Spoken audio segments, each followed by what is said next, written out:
ഒരു ബുദ്ധിമുട്ടും കൂടാണ്ട് ഇവിടെ ഇറക്കി തന്നൊരു ട്രെയിനാണ് തിരുവനന്തപുരത്ത്.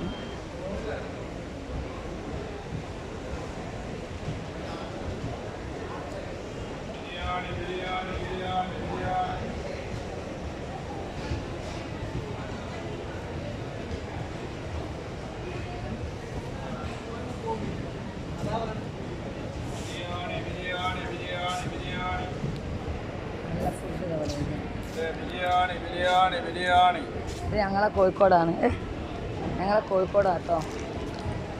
ഞാൻ ഇവിടെ വന്നപ്പോൾ കുറേ ആയി, അതുകൊണ്ട് എനിക്ക് തന്നെ മനസ്സിലാകുന്നതാണ് നമ്മളെ കോഴിക്കോട് നാടൻ ബിരിയാണി. ഞാൻ തിരുവനന്തപുരത്ത് നിന്ന് കയറിയ ട്രെയിനാണ്. ഇത് നമ്മളെ അവിടെ ഇപ്പം പൊങ്കാല ഇടുന്നിടത്തുനിന്ന് കണ്ട പഴം അവിടെ പൊങ്കാല ഇടുന്നിടത്തുനിന്ന് തിരുവനന്തപുരത്ത്